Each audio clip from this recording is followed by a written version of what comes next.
आज फिर हम मंगल धर्म के बारे में चर्चा करेंगे। मंगल धर्म यानी जीवन में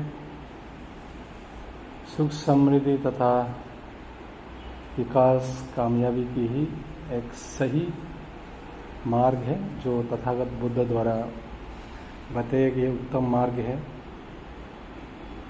तो आज हम चर्चा करेंगे। उसके पहले भगवान बुद्ध को नमो तस्सै 3 बार पाठ करके प्रणाम करेंगे। उसके बाद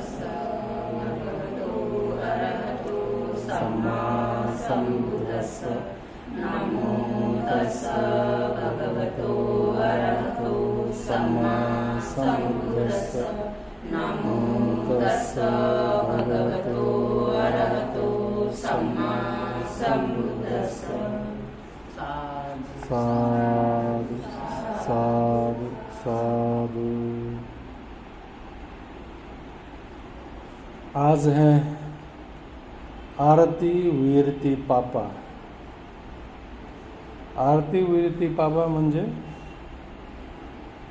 हमको वचन से, मन से, वचन से और शरीर से ऐसा कोई नीच कर्म नहीं करना है जिससे हमारा जीवन पतन हो जाए।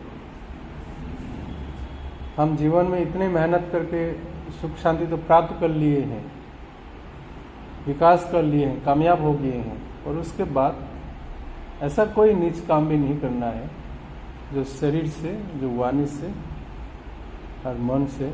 मन यहाँ प्रमुख कर्म है। मन में जो सोचता है वो बोलता है, वो काम करता है। तो इसलिए मन प्रमुख है। हमेशा मन में सकारात्मक विचार होना चाहिए। जैसे अपने को प्रेम करते हैं, दूसरों के प्रति भी उसी तरह दया और मैत्री होना चाहिए। किसी का हानि न हो ऐसा न भी सोचे।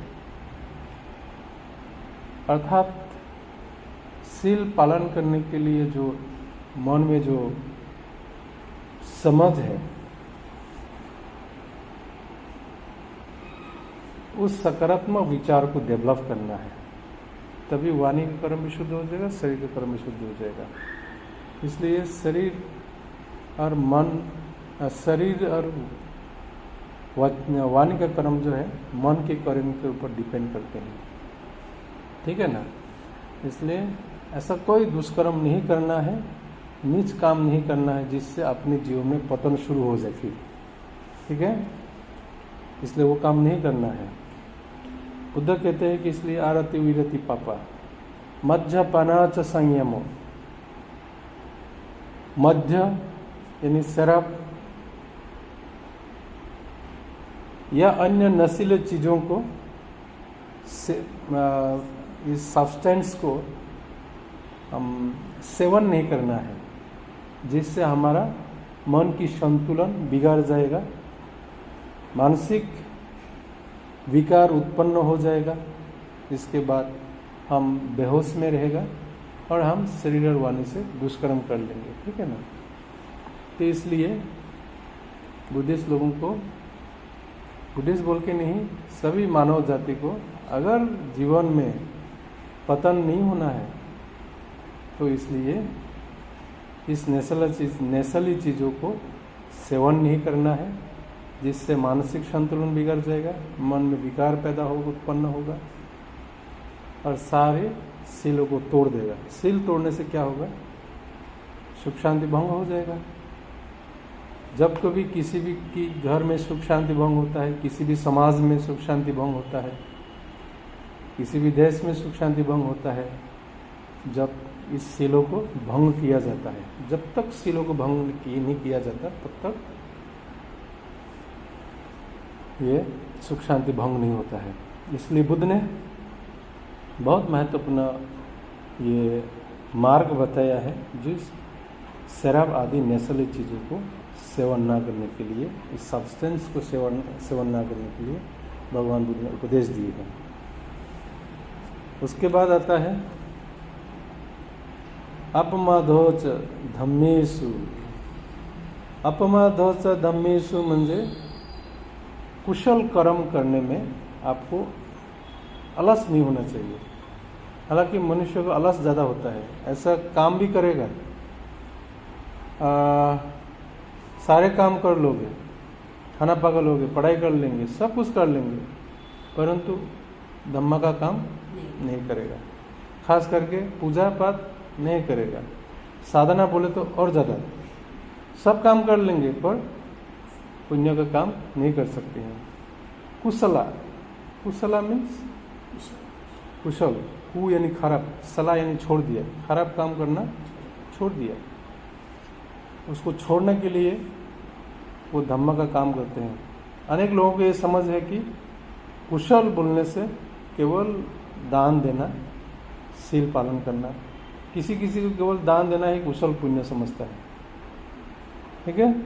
किसी किसी को शील पालन करना ही कुशल पुण्य समझते हैं, परंतु कुशल का अर्थ होता है खराब को छोड़ देना।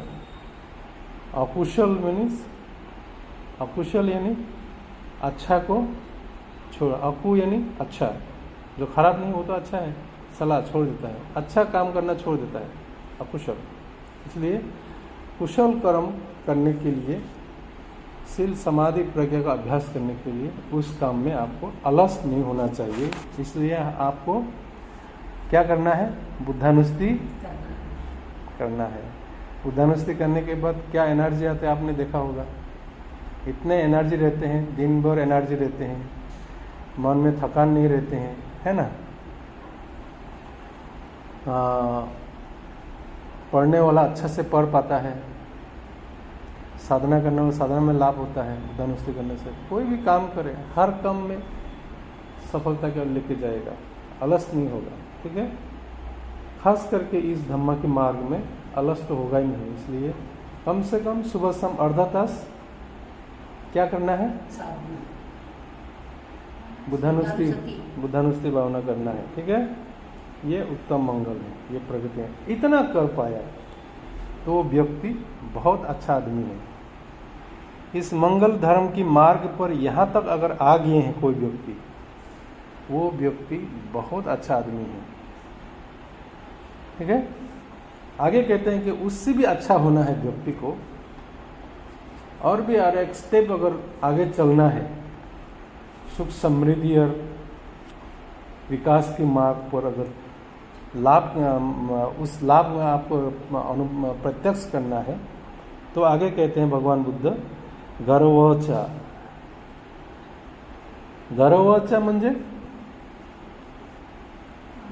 आपको जिसको आप ऐसा रहना है खुद को, ताकि आप गौरव करने के लायक हो, सम्मान के योग्य हो, ऐसा व्यक्ति होना चाहिए। इसी तरह जो भी सम्मानीय व्यक्ति है, गौरव के लायक है, उसको क्या करना है? जिसका मान मर्यादा बढ़ाने वाला ऐसा व्यक्ति हो, खुद भी ऐसा मान मर्यादा और गौरव बढ़ाने वाला कार्य करना है, और जो लोग ऐसा कर रहे उसको भी आपको गौरव करना है, ठीक है। ये मंगल है, ये बहुत ऊंची व्यक्ति है, ये सामान्य व्यक्ति नहीं है। भगवान बुद्ध कहते हैं, आगे कहते हैं कि निवातोचा।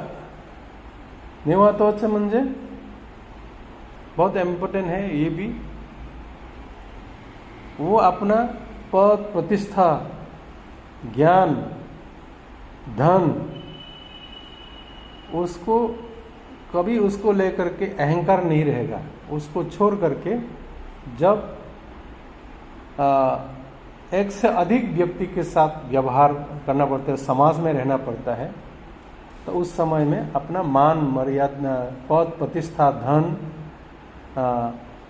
शिक्षा, विद्वता को सबको छोड़ करके वो अपना अहंकार को छोड़ करके वो विनम्र रहना है, विनम्र होना है व्यक्ति को। ये सामान्य व्यक्ति नहीं हो सकते। हो सकते हैं क्या? नहीं हो सकता सामान्य व्यक्ति। संतुष्टिचा यानी संतुष्ट होना है, संतुष्ट रहना भी मंगल है, संतुष्ट रहना भी मंगल है। कटान्युता, दूसरों द्वारा किए गए उपकारों को नहीं भूलना है, स्वीकार करना है, ठीक है। दूसरों द्वारा किए गए उपकारों को भूलना अच्छा नहीं है, परंतु आपने अगर दूसरों को उपकार की है तो उसको आपको भूल जाना है। इसका अपेक्षा करते हुए आपको कोई काम नहीं करना है, परंतु दूसरों को द्वारा किए गए उपकारों को नहीं भूलना चाहिए। ये मंगल है। ठीक है। कालेन धम्म सावन, यानी उचित समय पर धम्म का श्रवण करना है। क्यों करना है धम्म का श्रवण? धम्म का श्रवण करेंगे, धम्म का स्टडी जो है उसमें कम समझ में आएगा। धम्म का जो श्रवण करेगा, जो रिसोर्स पर्सन है, एक्सपर्ट जब आपको बताएगा, उनमें बहुत सारे अनुभव रहते हैं। सारे अनुभव को कम शब्द में वो समझा सकते हैं अच्छा से। इसलिए समय समय पर अगर आप उचित समय पर या समय समय पर धम्म का श्रवण करने से सद्धम्म का ज्ञान होगा, धम्म का सही समझ होगा। समझ अगर सही हो गया, आपका आचरण सही हो जाएगा। है क्या नहीं है? समझ अगर गलत हो गया, आचरण भी गलत हो जाएगा। तो आचरण अगर गलत हो गया तो एक जन्म नहीं, 100 जन्म, हजारों जन्म करने से भी कुछ होने वाला नहीं है। साधना करो या कुछ भी करो। ठीक है। इसलिए धम्म का सभी समझ होना चाहिए। क्या है एक्चुअली, है क्या, समझेंगे तभी इसका आचरण शुद्ध होगा। ठीक है। वरना अपने ही पर्सपेक्टिव से जो अपनी ही समझ को अगर धम्म समझ के अगर आचरण करे, लाभ होगा क्या? नहीं होगा। लाभ होगा क्या? तय नहीं होगा। तो इसलिए धम्म का श्रवण करना उत्तम मंगल है। क्यों उत्तम मंगल है? ये धम्म मिलना ही कठिन है। जिस व्यक्ति को धम्म समझ में आ गए हैं, उसकी जो ट्रू सेंस ऑफ धम्म को समझ में आ गया, उनका कुछ नहीं चाहिए और लाभ हो गया। उनको परेशानी नहीं है और जीवन में, क्योंकि इसको मिलना ही कठिन है। या धम्म को न समझने की वजह से, नहीं मिलने की वजह से, प्राप्त न होने की वजह से लोग तमाम समस्या में रहते हैं। और धम्म जो है आपको उस समस्या में ही आपको सुख शांति दिलाएगा, या आप स्वयं उस समस्या को फेस करने में आपको डर नहीं लगेगा, है संयम बने रहेगा मन में, और अल्टीमेटली आप सुख शांति को आप हमेशा अनुभव करेंगे। ठीक है। तो इसलिए धम्म का श्रवण करना बहुत जरूरी है। इससे भी आगे, इससे भी अच्छे व्यक्ति कैसा होना है, इतना में पर्याप्त है क्या? व्यक्ति को और भी ऊंचा ज्ञान होना है, और भी व्यक्ति हाई लेवल की माइंड डेवलप करना, विकास करना है, उससे भी अच्छा एक व्यक्ति आता है। वो व्यक्ति कहते हैं कि खांतिचा, उसको सहनशीलता होना है, क्षमाशील होना है। क्षमाशील होना म्हणजे ये कोई व्यक्ति अपने से बहुत बलवान है, पहलवान है, उसको कुछ नहीं कर पाता है और मन में बहुत क्रोध रहते हैं, वो क्षमाशील नहीं है। जो व्यक्ति आपको अन्याय किए हैं, वो व्यक्ति अपने से कमजोर है। उस कमजोर व्यक्ति को अगर आप चाहे तो कुछ भी कर सकते हैं, परंतु कुछ नहीं करेगा। ठीक है। उसको बोलते हैं क्षमाशील होना। खंतीचा, जैसे बोधिसत्व एक जन्म में नाग हुआ है, एक गौतम बुद्ध पिछले जन्म में नाग हुआ। तो नाग जन्म में उसको लगता है कि मैं पुण्य कर लेता हूँ, मनुष्य लोक में आए हैं, तो लोग वहाँ उनके बैठते हैं, मारता भी है, लात भी मारता है, लाठी से भी मारता है उनके ऊपर में, कुछ नहीं करता क्योंकि शांत रहते हैं। ये खांति पार में विकास कर अपना, तो उसको काटता है, कभी कभी ऐसा भी करता है, कुछ भी करता है लोग। और इनके पास इतना पावर है कि ऐसा अगर उससे मुंह से अगर आग छोड़ दे, सब जल कर राख हो जाएगा, परंतु ये करता है क्या? नहीं करता। उसको बोलते हैं क्षमाशील। क्षमाशील होना है। क्षमाशील नहीं होगा तो शील भी भंग हो जाएगा, समाधि भी भंग होगा, क्या नहीं होगा? प्रज्ञा भंग हो जाएगा। इसलिए क्षमा बहुत जरूरी है। क्षमा अगर विकास कर लिए हैं तो शील भी विकास होगा, समाधि प्रज्ञा विकास होगा। जिस व्यक्ति में क्षमा है उसका मैत्री विकास होगा, ऐसा है। जिस व्यक्ति में मैत्री है उसको क्षमाशील हो जाएगा। क्षमाशील विकास कर लिया तो शील समाधि प्रज्ञा भी भंग नहीं होता है। इसलिए क्षमाशील होना है। हर व्यक्ति नहीं हो सकते हैं, वो बहुत ऊंचे लेवल के व्यक्ति है। ये मंगल है कि नहीं है? इसको मंगल कहते हैं। सवचस्सता बोले तो अपने गुरु होता है, बुद्ध धर्म में गुरु होता है, भिक्षु होता है। हाँ, जैसे हमारे गुरु है, तो गुरु का आदेश को हम क्या करना है? गुरुजनों का आदेश को पालन करना है। नहीं करेगा तो आपको उपदेश नहीं देगा, ठीक है। उसमें धम्म में तो क्या आर्गुमेंट भी नहीं करना है। धम्म में आर्गुमेंट करने की जगह ही नहीं है, तर्क वितर्क करने का जगह नहीं है, केवल समझना है, ठीक है, और आचरण करना है। आचरण करना महत्वपूर्ण है, इसलिए आर्गुमेंट की आवश्यकता नहीं है। आचरण करने का महत्वपूर्ण है, इसलिए समझना भी है।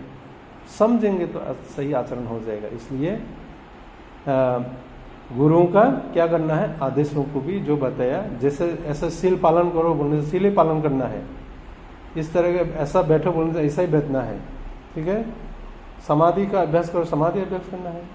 उपासना करो, उपासना सीखने लायक होगी, उपासना सिखाएंगे, उपासना करना है। तो आदेश को पालन करना होता है। फिर समानानंच दर्शनं, भिक्षु श्रामणेरों को दर्शन करना भी मंगल है, ऐसा कहा है। भिक्षु और श्रामणेरों को दर्शन करना मंगल है कि नहीं है? क्योंकि भिक्षु के पास वो चीज होता है, क्या चीज होता है? वो उनकी चित्त में, उसके चित्त में धम्मवास करते हैं। क्या करते हैं? धम्मवास करते हैं। जो जितना धम्म को उस्तादी किए हैं, जो जितना धम्म को समझा है, उसके चित्त में जीवित है कि नहीं है? वो वास कर रहे क्या नहीं रहे? और प्रेरणा की स्रोत भी है, मुक्ति के मार्ग पर चल रहा है। किसी भी व्यक्ति को मुक्ति के मार्ग पर चलना है या पहुंचना है, तो जो व्यक्ति मुक्ति के मार्ग पर चल रहे हैं या मुक्ति की अवस्था तक पहुंच गए हैं, उस व्यक्ति को पूजा करना चाहिए कि नहीं? उसका दर्शन होना चाहिए कि नहीं? एक बार क्या हुआ, एक व्यक्ति भगवान के समय में भगवान बुद्ध के पास आए हैं। बुद्ध को कहते हैं कि बहुत मैं बुद्ध की सेवा किए हैं, आदरणीय संघ को भी संघ सेवा किए हैं, विहार दान दिए हैं, भोजन दान देते रहते हैं, चीवर भी दान दिए हैं, सब कुछ किए हैं। आज स्पेशल बहुत दामी चीवर लाए हैं तथागत। मैं आज धम्म को दान देना, धम्म को पूजा करना चाहता हूँ। मैंने बुद्ध को पूजा किए हैं, संघ को पूजा किए हैं, पर धम्म पूजा कैसा करना है, इसलिए मैं सबसे कीमती वाला अच्छे क्वालिटी की चीवर लाया है। आप मुझे मार्गदर्शन करें कि मैं धम्म को पूजा करूँगा। तो क्या बताया भगवान बुद्ध ने मालूम है? तो बुद्ध ने क्या बताया? धम्म में जो व्यक्ति बहुश्रोत है, जिनको सद्धम्म में परिपूर्ण नॉलेज है, उस व्यक्ति को पूजा करना धम्म का पूजा हुआ, क्योंकि उसके चित्त में धम्म वास करते हैं। उसको सुत्ता बुद्ध बोलते हैं। जैसे ब्रह्मदेश में भिक्षु है, त्रिपिटक की आचार्य होता है, पूरे त्रिपिटक कंठस्थ है, वैसा समझता भी है, उनके माइंड में स्टोर है, उनके चित्त में पूरे त्रिपिटक वास करते हैं, उसको सुत्ता बुद्ध बोलते हैं।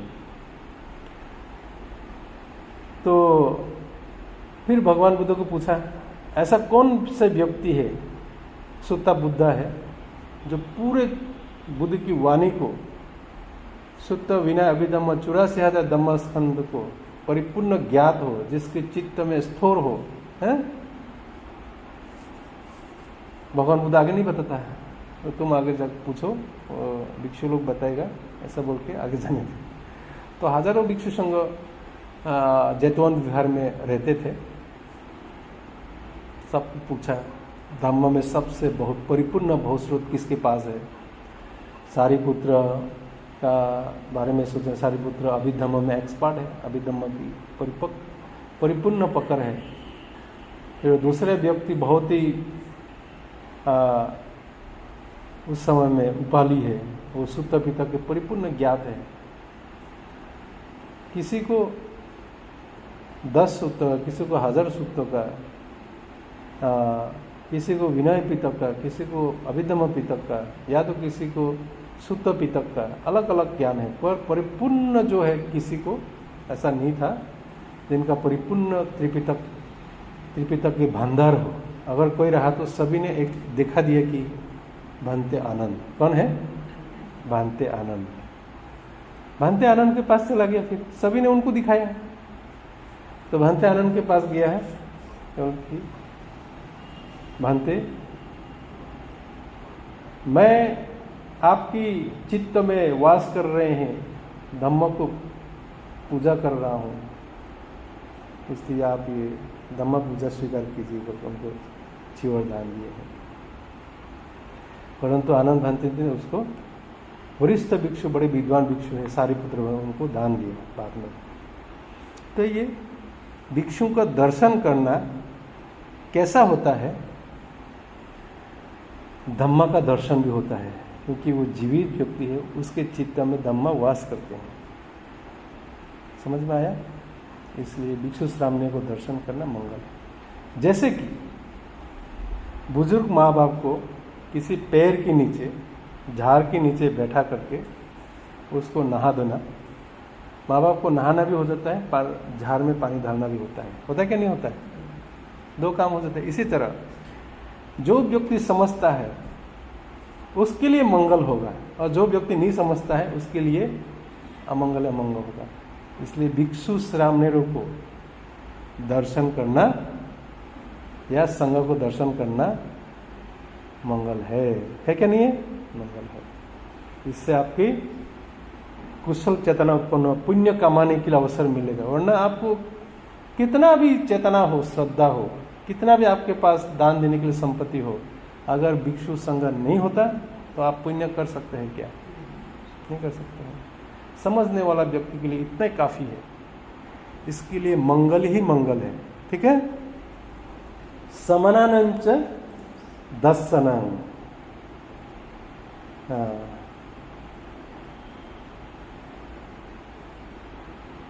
उसके आगे कहते हैं कि काले न धम्म सकच्छा, यानी समय समय आपको उचित समय पर क्या करना है? धम्म का सवाल करना है। धम्म का सवाल करने से क्या होगा? आपका शंकाएं, मन में कोई डाउट नहीं रहना चाहिए। क्यों नहीं रहना चाहिए? वो तो आचरण करने का चीज है। धम्म को तो आचरण से ही जीवित रखा जाता है। आचरण ही करना है तो आपका मन में कोई शंकाएं नहीं रहना चाहिए। तो शंकाएं नहीं रहना है, इसलिए आपको अगर धम्म समझ में नहीं आया तो धम्म को क्या करना है? आपको धम्म का चर्चा यानी धम्म का सवाल, धम्म सकच्छा, धम्म का सवाल करना है। धम्म का सवाल करने से धम्म आपके द्वारा अन्य लोगों को भी लाभ हो जाएगा। जो डाउट है मन में वो डाउट भी दूर हो जाएगा, और सही समझ हो गया तो आचरण भी सही हो जाएगा। आचरण सही हो गए तो लाभ के लिए सोचना नहीं पड़ता है। ये उत्तम मंगल है। ऐसा अगर कर पाया है व्यक्ति जो है, अपने जीवन में सुख समृद्धि तथा विकास के लिए कोई रुका सकेगा? अपने हाथ में है। इसलिए बुद्ध ने कहा आप ही आपके मालक हो, आप आपको भरोसा कर सकते हैं, कोई भरोसा करने वाला नहीं है, ऐसा कहा। अत्ता ही अत्ता ना था, कोई ना था परस्य, ऐसा कहा। इसलिए ये करना, या आज के लिए मंगल धर्म यहाँ विराम देता हूँ। तो आपने जो सुना है